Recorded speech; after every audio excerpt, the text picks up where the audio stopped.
आज के जमाने में हर कोई सक्सेस पाना चाहता है। हर कोई व्यक्ति अपने क्षेत्र में आगे बढ़ना चाहता है। काफी सारे लोग यही मानते हैं कि सफलता पाने के लिए इंटेलिजेंस ही सबसे जरूरी है। हालांकि यह वास्तविक सच्चाई नहीं है। कई साल पहले लोग ऐसा मानते थे। किसी भी क्षेत्र में होने के लिए व्यक्ति की इंटेलिजेंस का ही हाथ होता है और उस दौरान इंटेलिजेंस को प्रमाणित करने के लिए लोगों की बौद्धिक क्षमता को एक नंबर के पैमाने में नापा जाता था, जिसे IQ यानी कि इंटेलिजेंस क्वोशिएंट कहा जाता है। फ्रेंड्स, काफी सारे लोगों ने यह सुना ही होगा कि दुनिया में सबसे ज्यादा IQ एल्बर्ट आइंस्टाइन और स्टीफन हॉकिंस का था। इन दोनों साइंटिस्ट का IQ 160 है। सरल शब्दों में बात करें तो IQ हमारे सोचने, समझने और नॉलेज हासिल करने से जुड़ा है।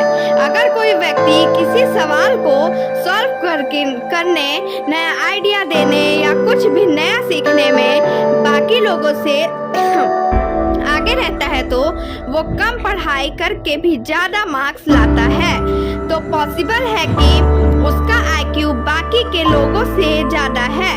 पुराने जमाने में लोग मानते थे कि ज्यादा IQ वाले लोग ही सफल होते हैं, लेकिन कुछ सालों पहले साइकोलॉजिस्ट के दौरान यह जानने में आया कि सक्सेसफुल बनने में व्यक्ति के IQ का रोल ओनली 20% ही होता है। 80% रोल EQ और SQ का होता है।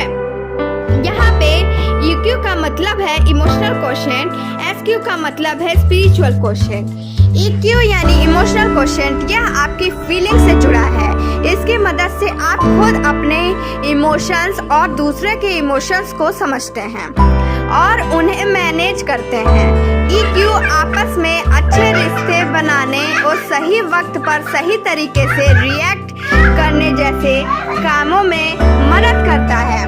अगर आप अपने दोस्त या भाई बहन की बहुत केयर करते हैं, उनके साथ चीजें शेयर करते हैं, खाने की चीजें उनके लिए बचा कर रखते हैं, किसी अनजान को भी चोट लगे देखकर आपको तकलीफ होती है तो आपका EQ काफी अच्छा है। जो लोग बहुत बड़ी कामयाबी हासिल करते हैं उसमें EQ का काफी रोल होता है। कोई एक फैसला IQ के लिए लेवल पर सही तो EQ के लेवल पर गलत साबित हो सकता है। जैसे कि हिरोशिमा नागासाकी पर एटम बम गिराना IQ के लेवल पर सही फैसला हो सकता है, लेकिन EQ के लिहाज से यह पूरी तरह गलत फैसला था। यह दूसरों की तकलीफ को समझना भर नहीं है, बल्कि उनके दर्द को महसूस करना भी है।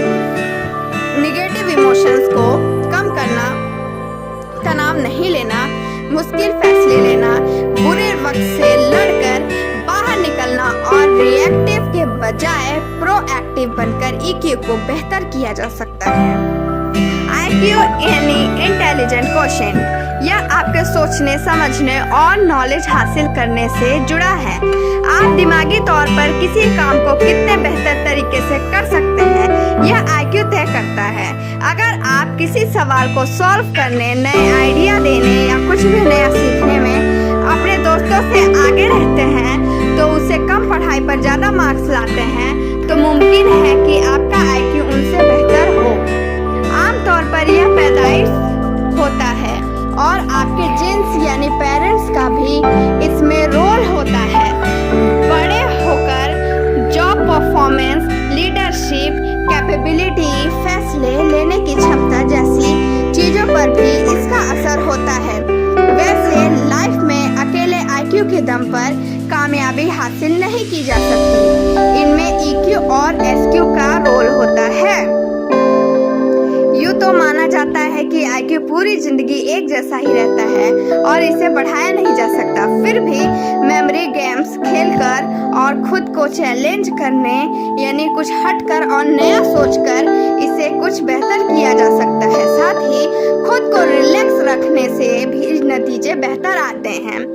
SQ यानी सोशल क्वोशिएंट, यह आपके सोशल स्किल्स को देखने और परखने का जरिया है। IQ बेशक पैदाइश होता है, लेकिन SQ आप ज़्यादातर अपने आसपास के लोगों को देखकर सीखते हैं। इसे आम बोलचाल में इंटरपर्सनल इंटेलिजेंस या कॉमन सेंस भी कह सकते हैं। इसमें बातचीत और दूसरों की बात को सुनने और समझने की आर्ट जैसी चीज़ें शामिल होती है। अगर आप दोस्तों में बहुत पॉपुलर हैं, लोग अपनी प्रॉब्लम आपसे शेयर करते हैं, आपको भी दूसरों के साथ वक्त बिताने में मज़ा आता है, तो आपका SQ अच्छा है। जिनका SQ ज़्यादा होता है वे दूसरों की तरह बेहतर तालमेल बिठा पाते हैं और हर तरह के लोगों के साथ घुल मिल जाते हैं। इमोशनल इंटेलिजेंस आपस में जुड़े हैं क्योंकि दोनों में ही इमोशंस काफ़ी खास है।